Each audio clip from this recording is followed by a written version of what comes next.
Lubog po ba kayo sa utang? Meron ako ituturo sa inyo sa pamamagitan naman ng Omo Stone. Ang Omo Stone ay nagmula sa kalikasan. Mainam na binabasa po ito.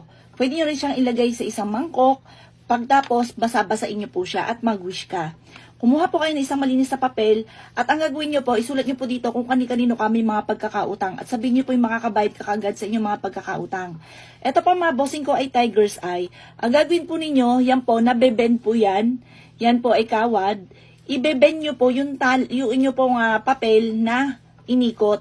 Iikot nyo po ito ng maliit, pagtapos i-bend nyo po dito, iikot nyo po dito. Ilagay nyo po ito sa harapan ng bahay ninyo na nasisinaga ng araw. Pwede po ito sa isang mangkok na may tubig, pero hindi nyo siya hanggang dito, hindi dapat. Dapat hanggang dito lamang po ang tubig. Yan po mga bossing ko, itutulungan ka para makabayad ka kagad sa mga pagkakautang.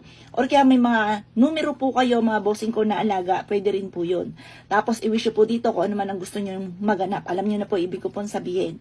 May na mga bossing ko, nababasa po itong Omo Stone dahil ito ay nagmula sa kalikasan.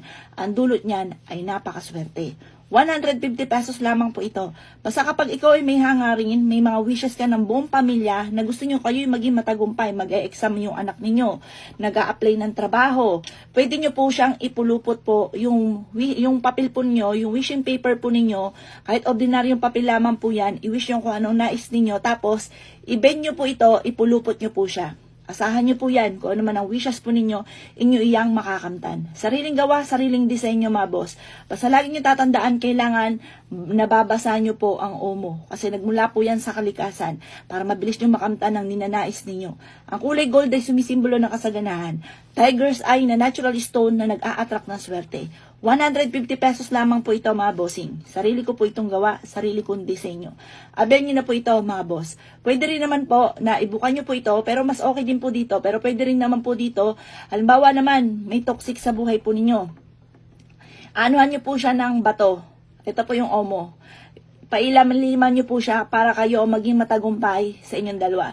Halimbawa itong taong ito, kilala nyo, inggitera, chismosa, like a chinichismis. Kailangan alam nyo ang kanyang tunay na pangalan at ipelido at isiksik nyo siya dito at ipatong nyo siyang ganyan. Yan po mga bossing. Lagi kang panalo sa inyong dalawa. Yan po hindi nyo kailangan ipagsabi kahit kanino. Kasi yan po mga bossing ko, lalo na yung taong ito ay may alam, kukontrahin po yan. Kaya mas mainam, gawin nyo po ito ng tahimik. I-avail nyo na po ito, 150 pesos lamang. Kapag sa amin po kayo nag-avail, napunasan ko na po ito na langis, napausukan tuwing umaga, may ritual ko na rin po ito mga bossing. Avail nyo na po ito.